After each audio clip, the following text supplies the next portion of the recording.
Muy buenos días, hermanos. Hoy es diciembre 12 del 2021 y bueno, hoy día es día del Señor, el primer día de la semana. Hoy día resucitó nuestro Señor Jesús de los muertos y ascendió a los cielos y está sentado a la diestra de Dios el Padre, reinando desde allí, desde su trono, sobre todos nosotros. Es prácticamente el milenio y va a reinar ahí hasta que ponga a todos sus enemigos bajo sus pies. Quiero leer un salmo. Está en el Salmo 96. Quiero leer versículos del 1 hasta el 13. Dice así la palabra del Señor. Canten al Señor un cántico nuevo. Canten al Señor, habitantes de toda la tierra. Cantemos sus alabanzas. Bendigamos su nombre cada día. Proclamemos las buenas noticias de que Él salva. Publiquen por toda la tierra sus gloriosos hechos. Hablen con todos de las admirables obras que hace. Grande es el Señor y digno de alabanza. Más respetado que todos los dioses, porque los dioses de otras naciones no son más que ídolos, pero nuestro Dios hizo los cielos. Honra y majestad lo rodean, fortaleza y belleza hay en su templo. Naciones del mundo, confiesen que solo Dios es glorioso y fuerte. Denle la gloria que merece. Traigan sus ofrendas, vengan y adórenlo. Alaben al Señor en la majestad de su santuario, que tiemble delante de Él la tierra. Digan a todas las naciones, el Señor es Rey.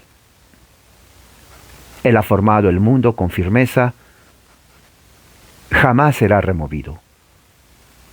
Él juzga a todos los pueblos con justicia.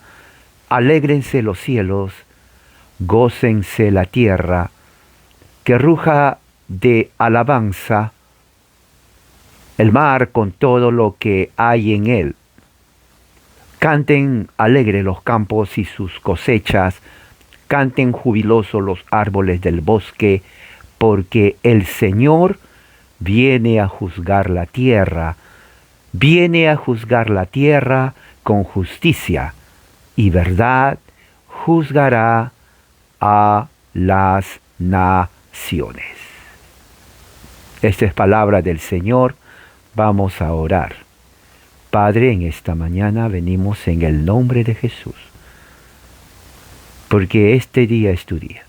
Y haciendo uso, Señor, de estos medios, vamos a estudiar tu palabra. Y que tu Santo Espíritu nos lleve siempre a la tierra de la rectitud. Esa es nuestra oración en el nombre de Jesús. Amén. Muy bien. Así entonces vamos a abrir la Biblia en el libro de los Hechos, en el capítulo 15. Tengo conmigo la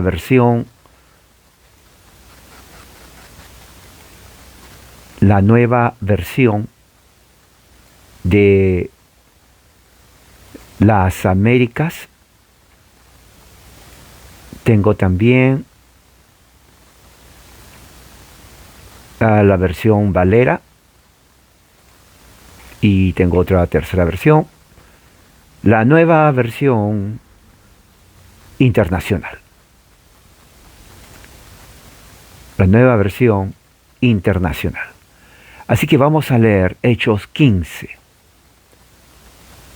Eh, Vamos a leer versículos del 22 hasta el 29. Hechos 15, del 22 al 29.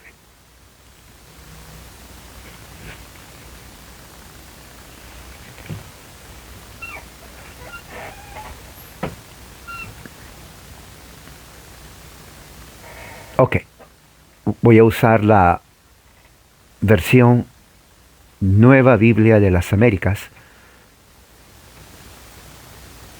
pero también tengo las otras dos versiones conmigo aquí. Bueno, así dice la palabra del Señor.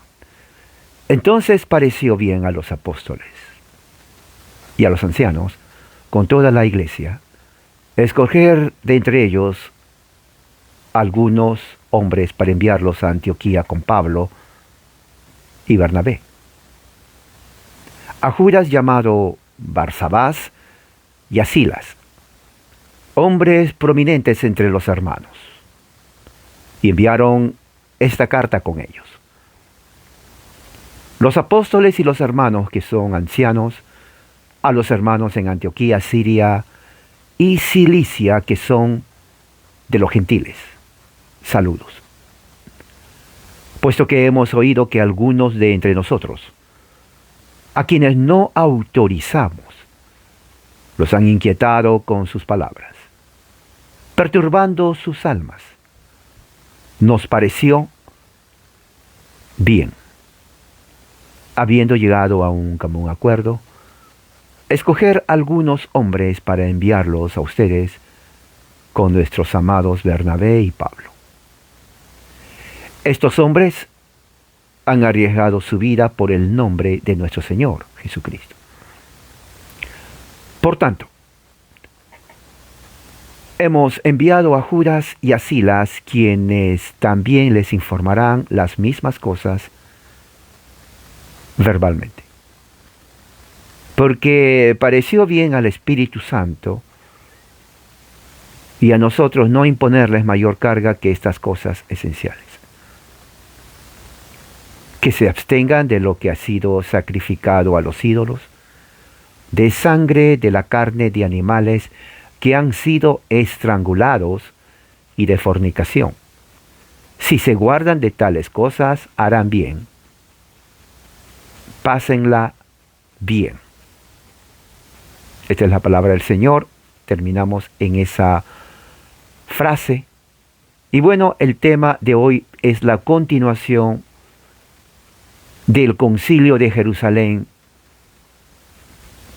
que tuvieron Pablo, Bernabé con los presbíteros y con los apóstoles, en referencia a lo que los fariseos que estaban entre ellos exigían a los hermanos gentiles que hagan: la circuncisión y guardar toda la ley de Moisés para que sean salvos.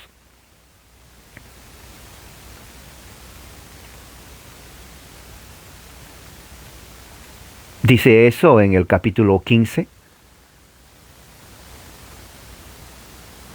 en el versículo 5 dice: pero algunos de la secta de los fariseos que habían creído, o sea, eran fariseos que creyeron que Jesús es el Mesías, decían que los gentiles que habían creído en Jesús también, es necesario que se circunciden y que guarden la ley de Moisés.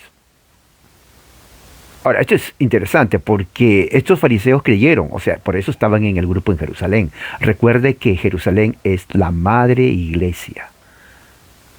Porque Jesús estuvo allí y le dijeron, ¿se acuerda en el capítulo 1? Quédense en Jerusalén hasta que reciban, ¿no?, el poder del Espíritu Santo, dice Jesús. Y ellos se quedaron en Jerusalén, recibieron el poder del Espíritu Santo. Eso está en Hechos capítulo 1. Y dice cuando reciban poder, van a ser mis testigos en Jerusalén, eso le dijo Jesús, en Judea, toda la provincia de Judea, Samaria, que es al norte, y hasta lo último de la tierra. Bueno, entonces la iglesia tiene su cuartel general en Jerusalén.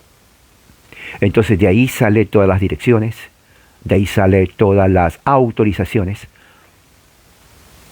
Y los líderes de la iglesia en ese entonces son primeramente los apóstoles, estaban vivos, primer siglo, y también el grupo de ancianos o presbíteros.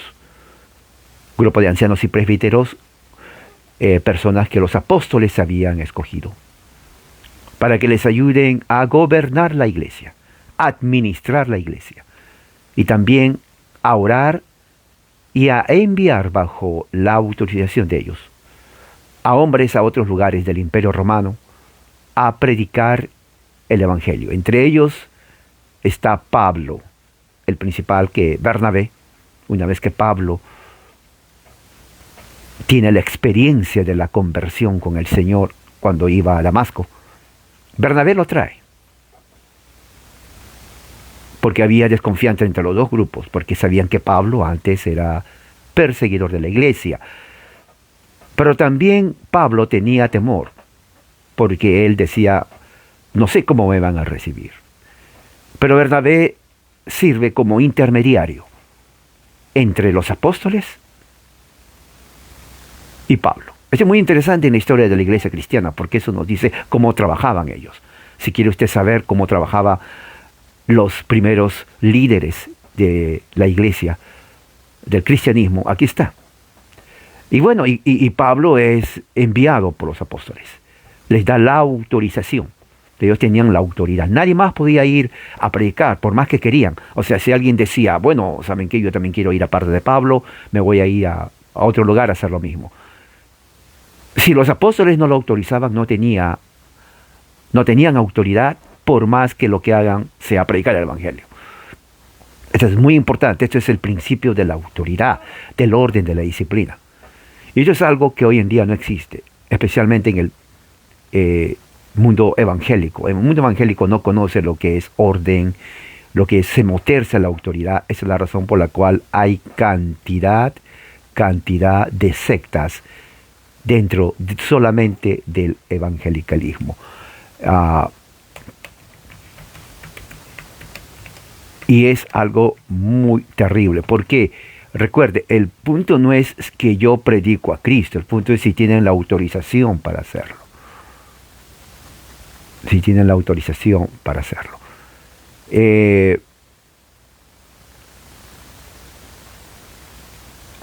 Tengo aquí una información que tal vez pueda dar una ayuda en cuanto a este tema de las denominaciones. Y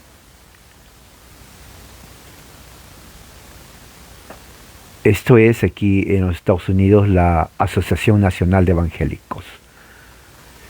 La Asociación Nacional de Evangélicos fue fundada en 1942, prácticamente menos de 100 años. Esta Asociación Nacional de Evangélicos, que fue fundada en 1942, se fundó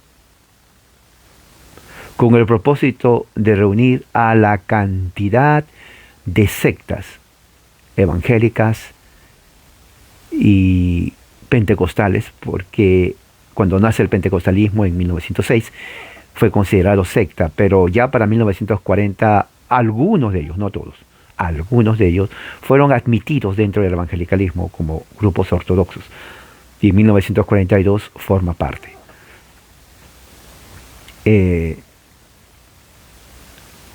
De esto. Y recuerde que durante los primeros 40 años del pentecostalismo se dividían cantidad, o sea, hubo siempre división de sectas, y para evitar de que estén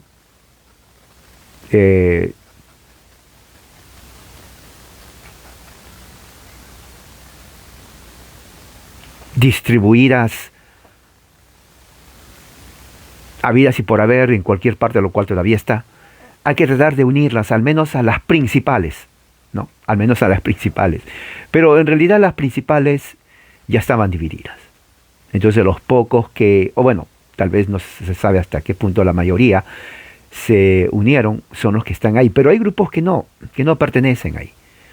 Hay grupos que prefieren dividirse, no se someten a ninguna autoridad, y cada uno de estos grupos dice, no nos sometemos porque no nos sometemos al hombre, dice. Claro, no se someten al hombre, entonces cada uno forma su propia denominación. Si uno les pregunta, ¿por qué tú no te unes? Oh, porque ellos son iglesia de hombre, y tú obedecemos al Señor. Ok, ¿y tú por qué no te unes a los que también obedecen al Señor como tú obedeces al Señor? Oh, bueno, porque ellos son secta de hombre. Pero dicen que obedecen al Señor. No, nosotros obedecemos al Señor. Va a ser la tercera. ¿Y tú por qué no te unes a las dos que dicen que obedecen al Señor? Porque dicen que obedecen al Señor. Oh, porque son organizaciones de hombres. No, pero ellos dicen que obedecen al Señor. No obedecen al Señor. Nosotros obedecemos al Señor. Y te vas a la cuarta, a la quinta, a la sexta, y te vas a todas las que existen y te van a decir prácticamente lo mismo. No obedecemos al hombre. Lo curioso es que ellos tienen como hombre a su líder. O sea, le obedecen a su líder. Al final obedecen al hombre. Eso es porque no se someten a una autoridad. Bueno, algo parecido vemos aquí las semillas en Hechos capítulo 15. Estos fariseos no tenían autoridad apostólica, pero fueron a los hermanos que están en Antioquía y a otros lugares y les decían, ahora tienen que circuncidarse, ahora tienen que cumplir la ley de Moisés. Bueno, los hermanos nuevos, gentiles, dicen, pero Pablo no nos dice eso. Bueno, es que Pablo no nos dijo todo. Ahora tienen que circuncidarse. Entonces eso llegó a oídos de Pablo y dijeron, bueno, esto vamos a... Debatieron y dijo, vamos a las autoridades. Los apóstoles y los presbíteros son las autoridades. Vinieron aquí al presbiterio de Jerusalén y estuvieron ahí también los apóstoles. La iglesia central, la iglesia madre. Bueno, se dan cuenta, número uno, ¿no? Cuando estamos leyendo que primeramente esa gente, los fariseos que fueron, no tenían autoridad de hacer lo que hicieron. No tenían autoridad de decir lo que hicieron. O sea, actuaron bajo su propia autoridad, pero no bajo la autoridad apostólica, lo que era representativa de la iglesia. O sea, salieron del orden, salieron de la disciplina de la iglesia y crearon confusión. Eso se llama sectarismo. Eso se llama sectarismo. Es la primera ruptura, la primera evidencia sectaria de las iglesias, lo cual está incorrecto. Hoy en día, domingo, día del Señor, cantidad de sectas se reúnen. Interesante porque cada una de ellas, bueno, Jesús dice donde hay 1, 2 o 3 reunidos en mi nombre, yo estoy en medio de ellos. Bueno, si ese es el argumento, entonces los fariseos que fueron a decir lo mismo, también hubieran dicho lo mismo, y es válido. Porque ellos dijeron, bueno, nosotros somos también cantidad, donde hay 2 o 3, el Señor Jesús dijo, estoy en medio de ellos. Pero Pedro y los apóstoles refutaron y rechazaron esa posición. Porque de nada vale que ellos digan eso si no se someten a la autoridad. En otras palabras, del punto de vista, podemos decir bíblico, existe miles de sectas en este momento que no tienen autorización del Señor. Y eso es la verdad. Así es. Porque existe división. Y Dios odia la división. Y es la verdad. Dios lo odia. Entonces, ¿qué es lo que sucede? Cuando están en Jerusalén, Pablo del reporte, Bernabé del reporte, ¿no? Y al final Pedro, la autoridad, después que escucha ambas partes, él da una decisión en nombre de todos los apóstoles y los presbíteros que escucharon. Había cantidad de gente. Un buen debate hubo ahí, teológico, el primer debate teológico del concilio. Y él dice en el versículo 16, después de esto volveré y reedificaré, como está escrito, ¿no? El profeta Amos, el tabernáculo de David, Interesante porque esa reedificación del tabernáculo de David es justamente Jesucristo. No es un templo que se va a reconstruir en el futuro, es Jesús, el templo reconstruido, que se cumple en él. Y dice, y lo volverá a levantar, Jesucristo es el templo verdadero a quienes tenemos que ir. Porque Él, como templo, es el Cordero de Dios que se inmola en el templo, que quita el pecado del mundo. Porque en el templo antes se iba y traía usted su cordero, su oveja, al sacerdote. Pero ya no hay templo, porque Cristo es el templo. Ya no hay sacrificio, porque Él es nuestro sacrificio. Y ya no hay sacerdote, porque Él es nuestro sacerdote. Y el rey. Y profeta. O sea, prácticamente todo esto se cumple en la persona de Jesucristo. Para que el resto de los hombres busque al Señor. O sea, claro, vienen al Señor, a creer en Cristo. Sobre los cuales mi nombre es invocado. Dice el Señor que hace conocer todo esto desde tiempos antiguos. O sea, el Señor se ha revelado a la humanidad desde tiempos antiguos. Interesante porque esto lo dice Pedro. Entonces Pedro ya llega a la conclusión teológica de la iglesia. Que en Cristo se cumple prácticamente todo lo que el Antiguo Testamento habló. Jesús mismo lo dice. No, Jesús mismo lo dice y es algo que nos da una idea en cuanto al cumplimiento de las Escrituras, cómo entender la Biblia y cómo la primera iglesia está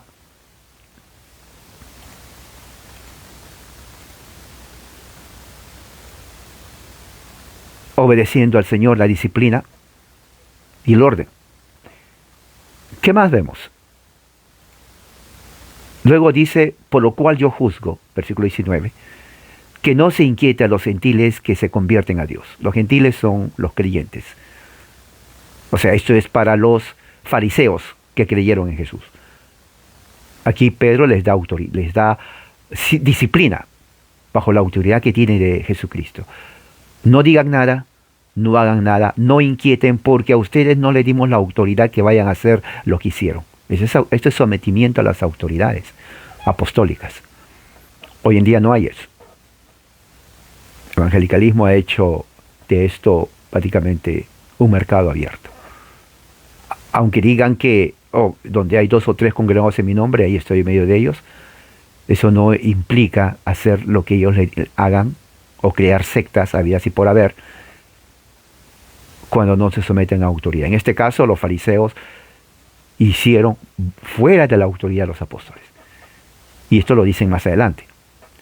Sino que les escriban que se aparten de las contaminaciones de los ídolos, porque venían de un contexto pagano, de fornicación, de abogado y de sangre, porque venían de un contexto pagano. Nada más, les dice. Porque Moisés desde tiempos antiguos tienen en cada ciudad quien lo prediquen en la sinagoga donde es leído cada día de reposo. Y eso se refiere a los fariseos. No. Habían sinagogas de los judíos, entonces no hay necesidad de que los creyentes en Cristo hagan lo mismo, porque si los fariseos querían eso, bueno, tienen que ir a cualquier sinagoga. Eso es lo que estaba diciendo Pedro. Pero estaba diciendo, vayan a cualquier sinagoga y ahí se predica Moisés. Y tranquilos, pero no tienen que ir a inquietar a los hermanos. No tienen autoridad.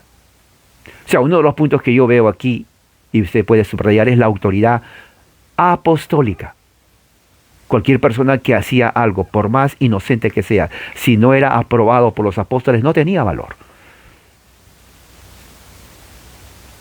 Yo creo que uno de los pecados aquí en los Estados Unidos en cuanto a esto de las sectas son la cantidad de sectas que se han multiplicado y se han dividido solamente el primer siglo, el siglo XX, al punto que se odian unos a otros y dicen creer en el mismo Dios, en el mismo Cristo, en la misma Biblia. Eso es terrible. Y eso, claro, ha pasado a México, Centro y Sudamérica. Recuerde, el norte de México recibió a todos, la mayoría de las sectas norteamericanas del siglo XX.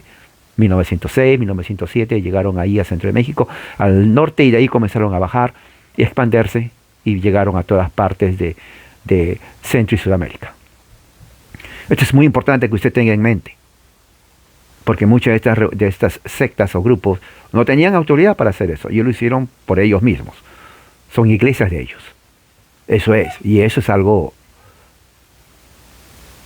reprensible, sinceramente.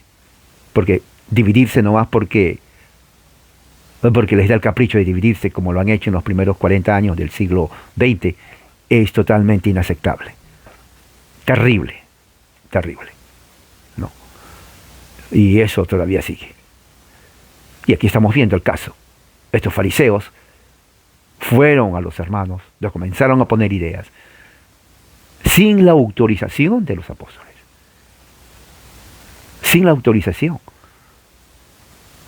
Y dice el versículo 21, en efecto, desde el tiempo de Moisés, estoy leyendo en la Nueva Versión Internacional, Moisés siempre ha tenido en cada ciudad quien lo predique y lean en las sinagogas. O sea, está diciendo a los fariseos, si ustedes quieren creer en eso, bueno, vayan a una sinagoga, pero no vayan a los hermanos a inquietar. Es lo que está diciendo.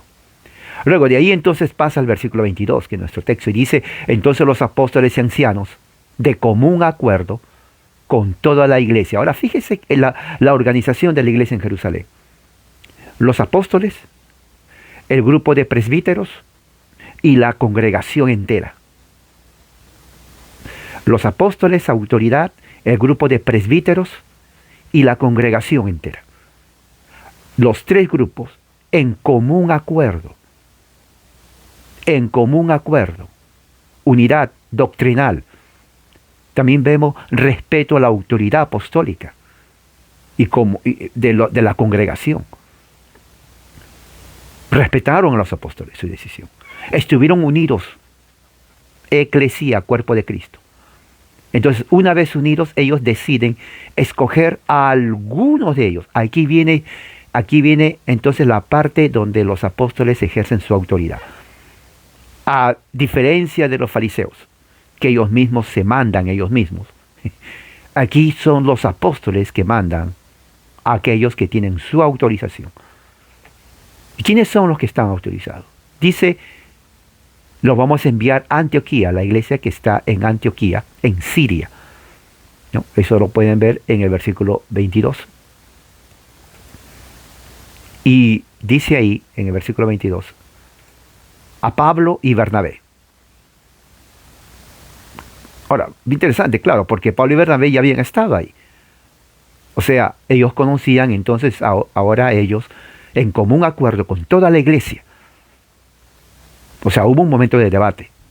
La iglesia estaba ahí presente, la congregación, los apóstoles, los presbíteros también, y toda la congregación en Jerusalén. Y hablaron y dijeron, bueno, ahora ya hemos decidido, ahora tenemos que regresar con los hermanos. ¿Y a quién vamos a enviar?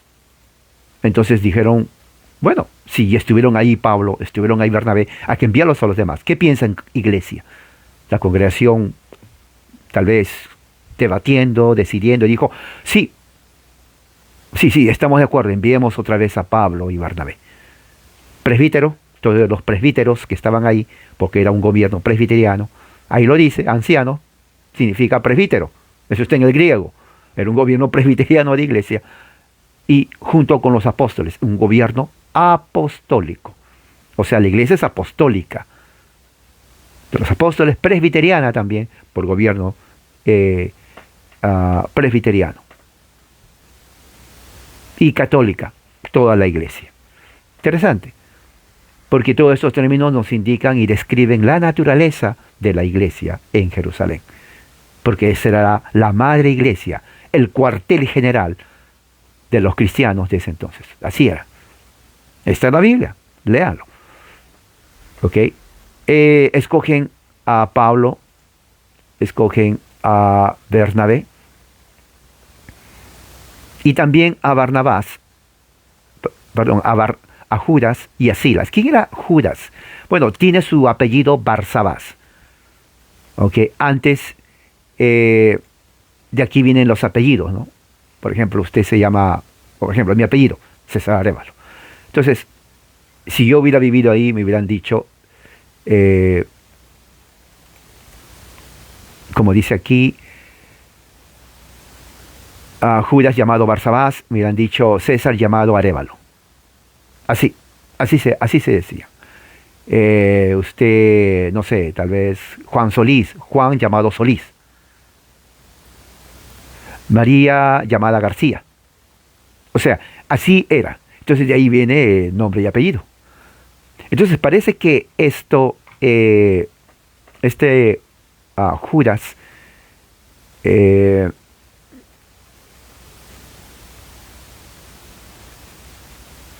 era de la familia de los que se llamaban Barsabás. Posiblemente era hermano de José, llamado Barsabás, Judas. Y eran hermanos.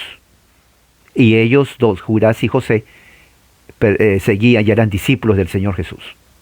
Entonces estaban en el grupo y parece, recuerden, para que envíen y elijan tenían que ser hombres de buen testimonio. Entonces Judas tenía, era de prominencia en el grupo de los apóstoles y de los presbíteros y de buen testimonio. Y luego ponen a Silas.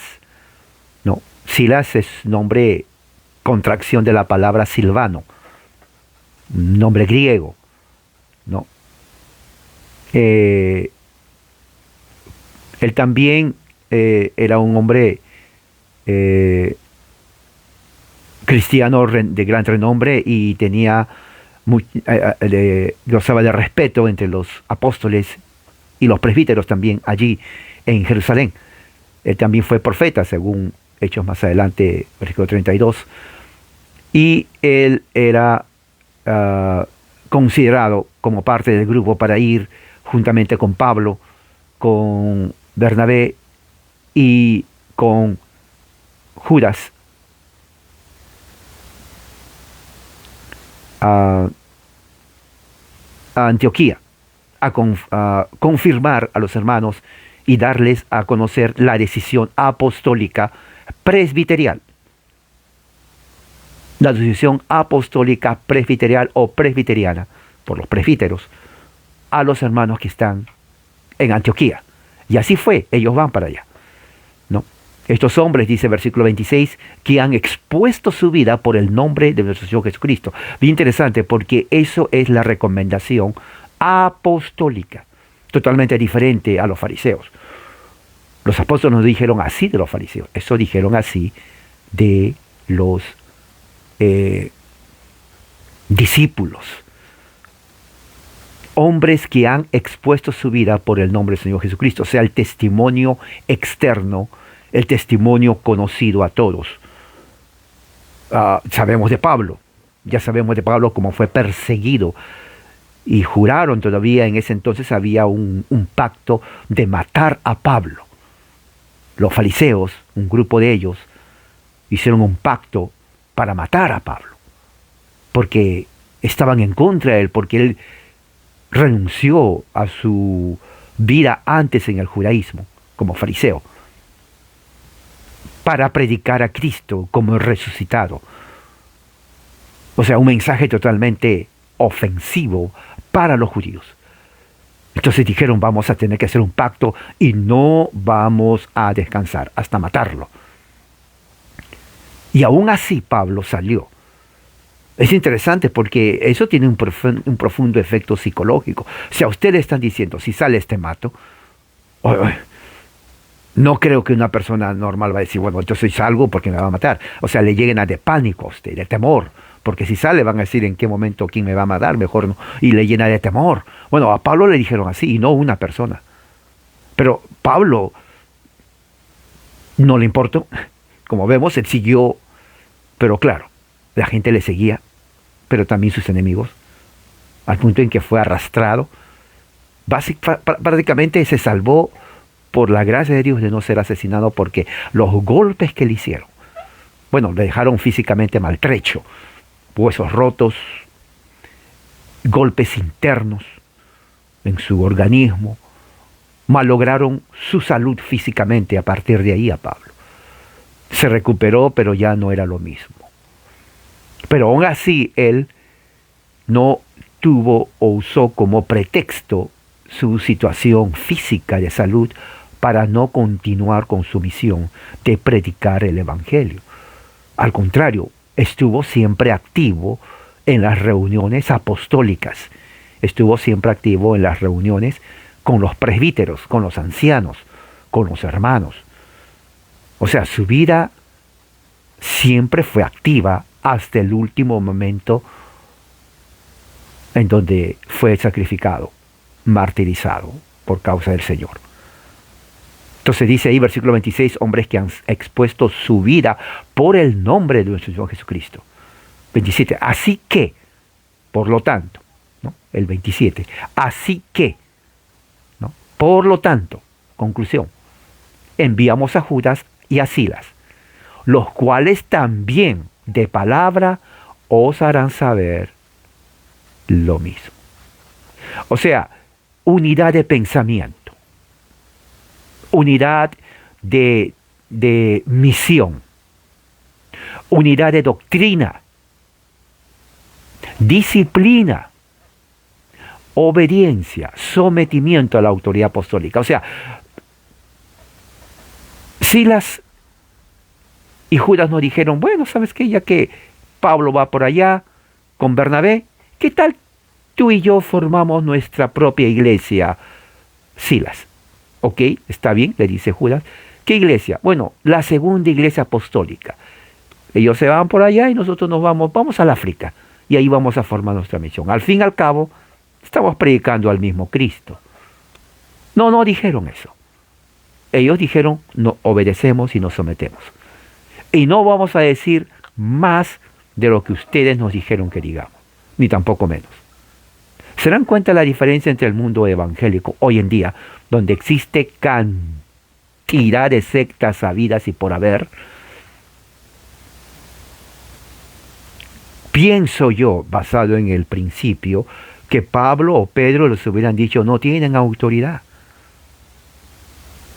porque nosotros no lo hemos enviado. Ellos enviaron a Silas, a Judas, a Pablo y Bernabé a Antioquía. Ellos lo autorizaron siempre y cuando ellos no digan cosas que no tienen que decir y no se rebelen. Porque el momento que ellos comienzan a hablar algo que no es, como sucedió más adelante con otros casos, entonces ellos ya se convierten en herejes. Hereje significa sectario, divide la iglesia. Yo me pregunto cuántos de esos hermanos que escucharon a los fariseos se salieron. Porque siempre hay gente débil de pensamiento en donde cuando escucha cosas así, se salen, les afecta demasiado. Y eso ha sido por toda la historia del cristianismo por los siguientes 2000 años. Por eso existen sectas sabidas y por haber, especialmente a partir del siglo XIX en adelante, 20 en los Estados Unidos, cantidad. Recuerde que las sectas evangélicas vienen a México, Centro y Sudamérica a partir de 1900. Antes no había. No había. Era puro catolicismo en México, Centro y Sudamérica, de donde vienen nuestros antepasados, católicos romanos, porque de ahí esa es nuestra cultura. Pero a partir del siglo XX ya empiezan a venir diferentes clases de sectas de Estados Unidos. Pero la pregunta es, ¿tenían autoridad? Bueno, de acuerdo a lo que estamos viendo aquí, tenían que tener la autoridad apostólica. Eso es lo que está diciendo aquí. Por eso que ellos más adelante dice, no, nos ha parecido bien al Espíritu Santo. Muy interesante, porque mira lo que dice aquí. Nos ha parecido bien al Espíritu Santo. O sea, los apóstoles están apelando a la autoridad del Espíritu Santo. A la autoridad del Espíritu Santo. O sea, el Espíritu Santo aprobó lo que los apóstoles y los presbíteros habían decidido. Entonces, con la autoridad de Dios, porque el Espíritu Santo es Dios, con la autoridad apostólica, decidieron no imponer más cargas a los hermanos. O sea que Pablo, Bernabé, Judas y Silas fueron a las iglesias de Antioquía y a toda esa región con la autoridad del Espíritu Santo y con la autoridad apostólica. O sea, ellos no estaban yendo de su propia voluntad. Ellos tenían una autoridad detrás de ellos. Estaban siendo comisionados, confirmados, afirmados con la autoridad de Dios y del Espíritu Santo, de ir a esas iglesias, no a dividir las iglesias, no a crear división. No se puede crear eso. Eso es pecado, crear división, dividirse y crear iglesias, ¿no? Porque eso no es la voluntad. Y al mismo tiempo, no tenían la autoridad. Como los fariseos no tenían la autoridad de hacer eso. Pero cuando tienen la autoridad apostólica, entonces ellos van y hacen lo que tienen que hacer. Entonces, esto es uno de los grandes problemas que hay en el evangelicalismo hoy, del siglo XX, que empieza en México, Centro y Sudamérica. La gran división habidas por haber. Cantidad.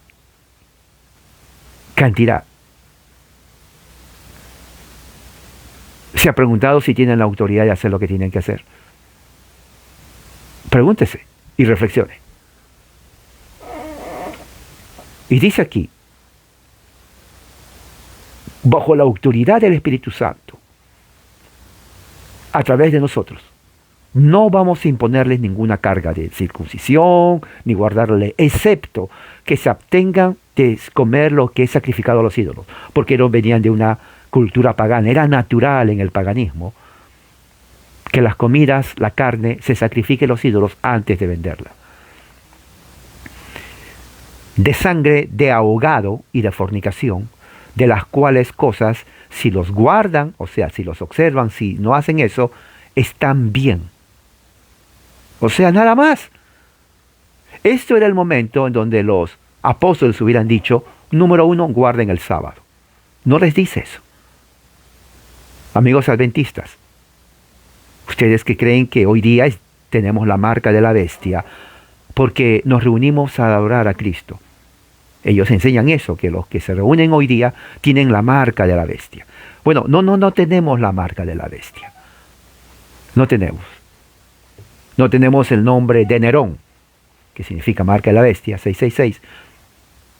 Eso es anacrónico decir eso. Tampoco porque no enseña la Biblia que el día del Señor, que es hoy el primer día de la semana, implica tener marca de la bestia. No existe eso. Eso es mentira, eso es falso. Eso es falso, no enseña eso la Biblia. Porque si hubiera realmente sido el sábado parte, allí hubieran dicho los apóstoles, y queremos que guarden el día de reposo. No dice eso. Me pregunto, ¿por qué no dice eso? Si el día de reposo es tan importante, o sea, ayer, ¿por qué no dijeron eso? Estamos hablando de gentiles. Nosotros somos gentiles porque no venimos de una sangre hebrea. Nuestra descendencia es española, combinado con los nativos de la región de esta parte. Y de ahí venimos, con una religión católica romana española. Esa es nuestra cultura. Ese es nuestro lenguaje. Así somos nosotros. Así somos. Eso es así, eso nos ha formado. Pero nada tiene que ver con la cultura hebrea. Entonces, como somos gentiles, Pablo o Pedro hubiera dicho, bueno, gentiles también guarden el sábado, pero no hay eso. O sea que no tenemos que guardar el séptimo día. Punto. Así como tampoco debemos circuncidarnos. Así como tampoco tenemos que guardar las fiestas y las ceremonias judaicas. Nada de eso. Lo que está diciendo ahí nos está diciendo a nosotros. Claro, hoy en día no se sacrifica a los ídolos, al menos que sea usted de otra religión. ¿No? Algo parecido hacen los budistas. Antes que coman, ellos ofrecen al líder de su religión su comida, ¿no? Ellos hacen eso, y otras religiones más. Pero el punto está en, ya que menciona todo esto, fornicación, sacrificado a los ídolos, lo que está diciendo, eso es La cultura. Hoy en día, ¿qué es la cultura? En nuestro sistema de cosas. Aquello que va en contra de las escrituras, del Evangelio. Y al final dice, si esto ustedes observan, harán bien. Así de simple, así termina. O sea, no le pusieron ninguna carga. Increíble, porque más adelante vemos que Pedro mismo, ¿no? Les en versículo 10, el que habla fue aquí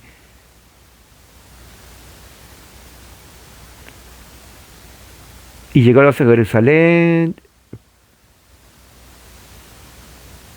y se reunieron los apóstoles, versículo 6. Pedro dijo, varones, Dios escogió a los gentiles, ahí habla Pedro,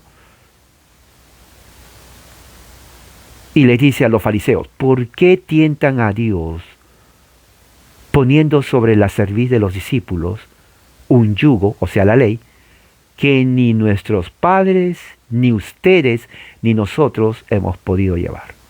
¿Se dan cuenta? Era un yugo. Y luego, ¿qué es lo que dice? Una vez que terminan, dice, así pues, los que fueron enviados descendieron a Antioquía, que está al norte de Jerusalén, Antioquía de Siria, entraron a la región de Siria, y reuniendo a la congregación entregaron la carta.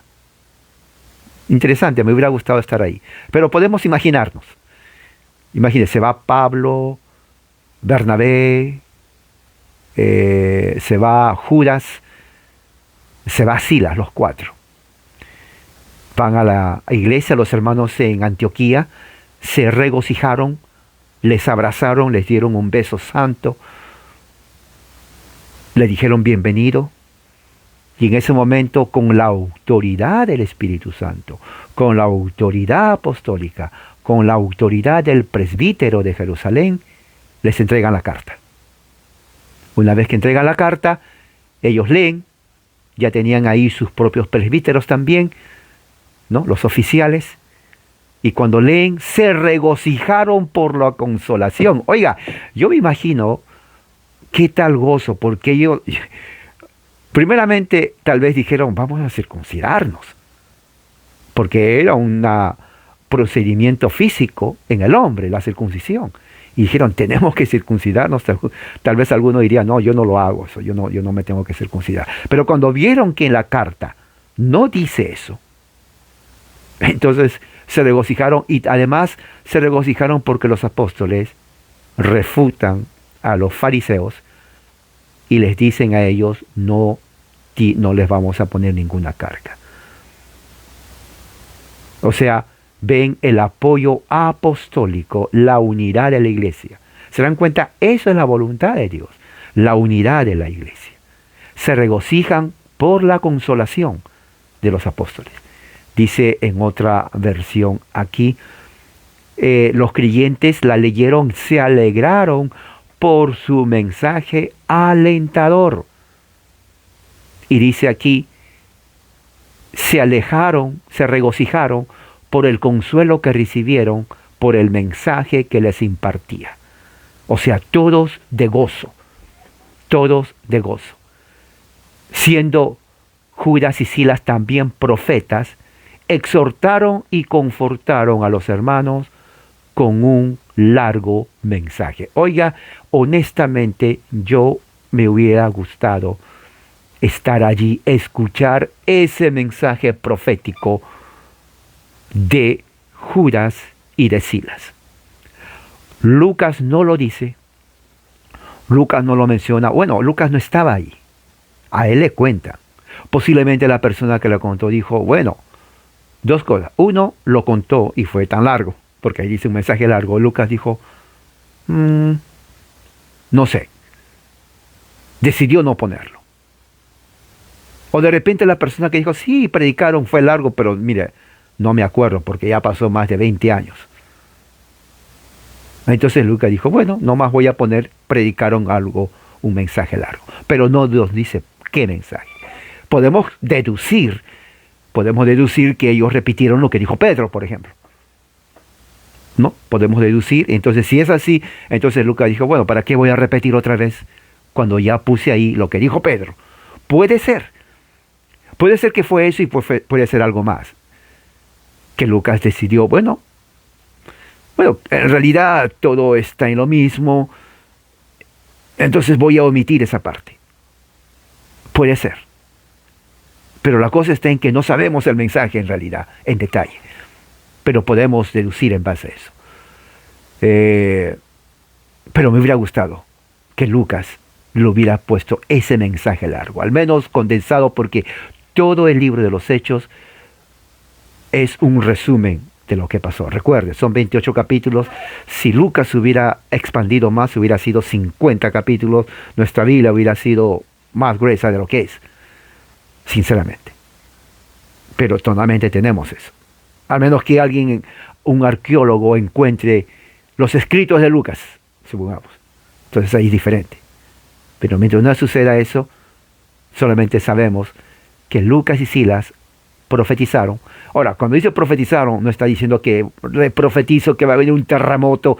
La palabra profetizar en este caso es hablar del Evangelio. Exhortación a que sigan firmes. Eso es profecía. ¿Ok? Dentro de círculos sectarios pentecostales se dice, tiene que ser una profecía, maremoto, fin del mundo, guerra. No. Eso, aquí profecía es exhortación. Exhortar, animar a que sigan en la verdad, que sigan en el Evangelio, es lo que está diciendo. Por eso dice, Judas y Silas, que también eran profetas, hablaron extensamente para animarlos y para fortalecerlos en la fe. ¿Qué podemos concluir de este mensaje? Bueno, una de las cosas es autoridad a la iglesia, a los líderes. La autoridad apostólica en la iglesia, fundamental. Sin la autoridad apostólica, la iglesia no hubiera tenido realmente una autoridad donde someterse. Número 2, disciplina. Porque había una disciplina. Los apóstoles exhortaron y refutaron a los fariseos que estaban poniendo a los gentiles que cumplan la circuncisión y la ley de Moisés, cosa que no está. Y lo refutaron. Número 3, ellos mismos dicen aquí, ¿no?, que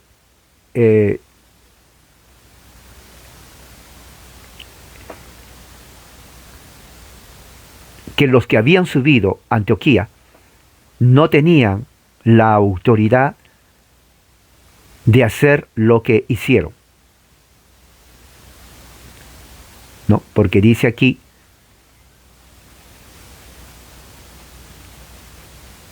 en el versículo 24, hemos oído que algunos que han salido de nosotros, a los cuales no dimos orden, os han inquietado con palabras, perturbando vuestras almas, mandando circuncidarse y guardar la ley. Ellos no tenían autoridad. Aprender que hemos aprendido de que la iglesia está y ha estado lleno y sigue lleno de aquellos que se toman su propia autoridad y dividen congregaciones. La iglesia cristiana está llena de divisiones por gente que cree que está haciendo la voluntad de Dios cuando no tiene autoridad apostólica para hacerlo. El ejemplo que les di, solamente en el siglo XX, a partir del año 1900, cantidad de sectas, solamente en los Estados Unidos, pentecostales y llamadas evangélicas, se han dividido de una forma increíble, que han venido a México, Centro y Sudamérica. Eso es así. Eso es así. Haga una examinación, investigue las sectas que han venido a México desde el año 1900. Si hay o no registro. Aquí existe cantidad. Okay, ¿qué año nació usted? 1975. Ok. Si nació en 1975 ya estaban las sectas ahí. Pero para 1930 ya estaban ya llegando también. 30, 1920. O sea, hay una ola norteamericana de sectas que vienen a esta parte, al norte de México. Se llena bastante. De todo tipo. De todo tipo. Haga una investigación. Cómo llega a su pueblo, a su país, a su ciudad. Es bueno saber, ¿no? Es interesante para que usted sepa cómo vienen las raíces, cómo llegan aquí del norte de los Estados Unidos, ¿no? Lo mismo en Guatemala, en Perú tengo aquí unos documentos cómo llega a Perú, ¿no? Interesante, muy interesante cómo llegan las primeras sectas evangélicas y otras más. Pero la pregunta es, claro, ellos dicen, los fariseos pensaban, bueno, estamos haciendo la obra de Dios. Esta gente dice, estoy haciendo la obra de Dios. Pero hay división. Los apóstoles no les dicen, bueno, sí, está bien, gracias, ustedes también están haciendo. Al contrario, los refuta, les dice, no tienen autoridad. Salieron de nosotros. ¿Se acuerda lo que dijo Juan? ¿Quiénes eran estos que salieron? Que no tenían la autoridad de hacer lo que hacen. Bueno, hay un pasaje que está justamente en 1 Juan, que está capítulo 2.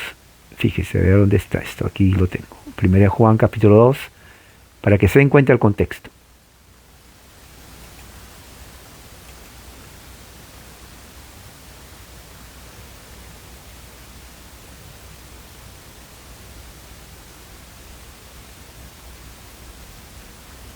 Dice, 1 Juan capítulo 2, versículo 18.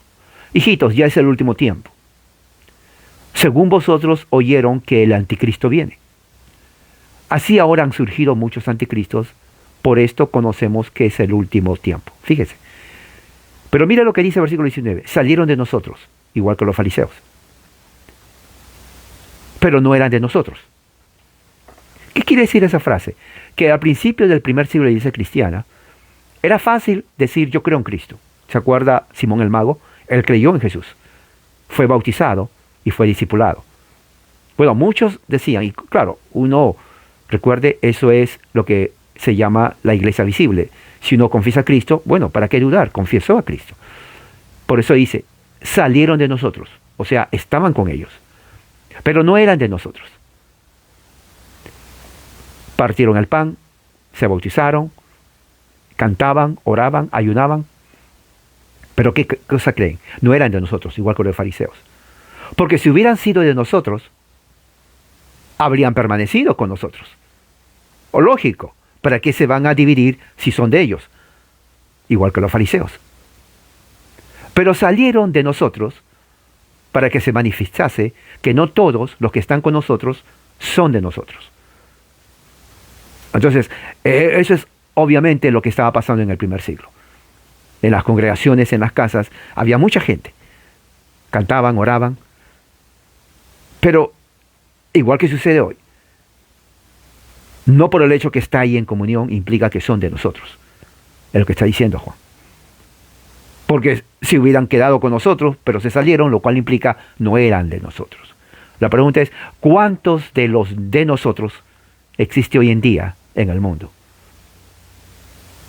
Cantidad. Y llevan el nombre de Cristo. Cantidad. Increíble, ¿eh? Pero así es la historia de la iglesia. Así que concluimos con lo que dicen aquí los apóstoles en el versículo 20. Después de la carta dice: